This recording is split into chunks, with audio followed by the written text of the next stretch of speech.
Mike, are you much of a gambler?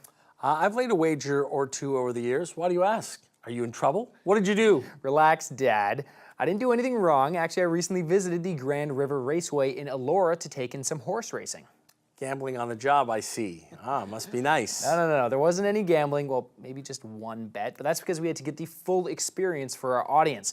We were really there to take in the sounds and the sights of horse racing. That's incredible, but they predominantly do harness racing at Grand River, right? Exactly, and you probably know this, Mike, but the difference between harness racing and horse racing that most people are familiar with is that the jockeys are actually called drivers, and instead of sitting on the horse, they sit in a cart that's directly behind it. So did you get a chance to ride in the cart? Sadly, no, but I did have a great time. Let's head to the Grand River Raceway to hear more.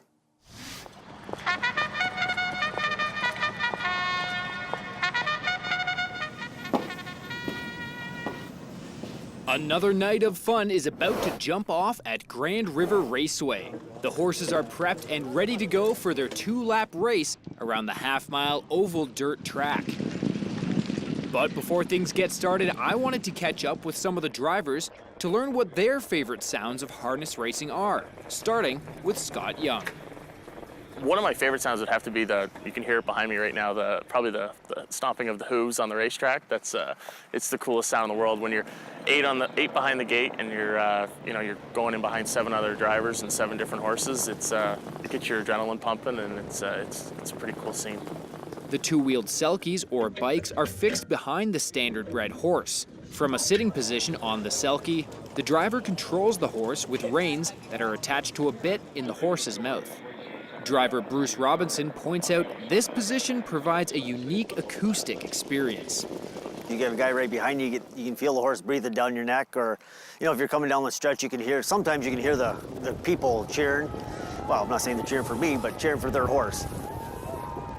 Imagine a 1,000-pound animal stampeding behind you, and you might be able to comprehend what these drivers feel on a nightly basis. One man who is all too familiar with the sport of harness racing is veteran announcer Gary Guy. Ace 44X band to the inside of the center, winning drive, Blackjack Colleen and He shared with us how his style of announcing took form early in his career. I remember a guy calling me from the paddock who was a groom, and said, "Hey, I really appreciate the way you call the field, because I don't have the ability to go down to the track and watch, and yet I can really get a picture of everything that's happening." And I kind of built on that and always kept that in my mind, that don't assume that everybody's watching it on TV or out there live and that you're just adding it over top. Also paint the picture for those who aren't looking at it at all. And I think that's actually been a blessing in disguise that I got that early on in my career, and that's been kind of how I call, because I call a lot more detail than some announcers in that way. For the drive, it is Brandon's Glory on the inside and Jody Jamison. Game on the inside, a final move on the outside as they come on down the stretch. Winning drive now is getting by in the final strides. Winning drive will win it. Brandon's Glory was second. Then to begin the race, the horses gallop in stride as they tail a car rigged with 2 gates that span the width of the track. When they cross the starting line, the car accelerates, the gates fold in against the vehicle, and it leaves the track. But it's in the final stretch of the race where you'll hear Gary's favorite sound. actually, sometimes if you're down by the track, you could hear how they yell at each other, and even also how they encourage the horse, because there's kind of a loud sound that they make. How they, when they're yelling at the horse to kind of move it up, and sometimes it's other little more gentle stuff. It's just the sounds and flavor of the race is kind of unique. One detail that Gary may miss is something of an occupational hazard for the drivers. As Scott pointed out, the sounds aren't the only thing you'll take in at the raceway. There's some strong smells, and it's not always in the paddock.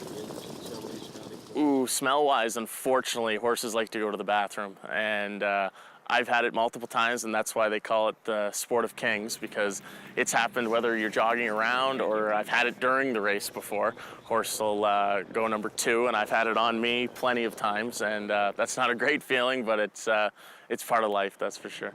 Not all the great sounds of harness racing happen on the track. Spectators bring their own energy to the grandstand, restaurant, and tarmac, which holds about 1,500 people at Grand River. Marketing coordinator Scott McNair loves the vibe of race night. My favorite sound of harness racing is when we get a big group together in the dining room. and they've all pooled some money together, and they've bet on the races, and they all stand up and they cheer when they watch their horse cross the line, and they may have won a few dollars or maybe a few $100, but either way they always cheer just as loud.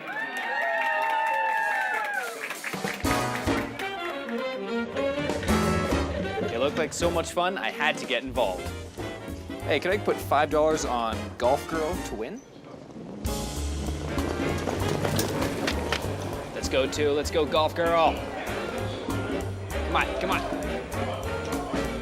All right. Hold on just a second. Oh, no! I think we just got snake. 4th place. It's not bad. That's why I don't gamble.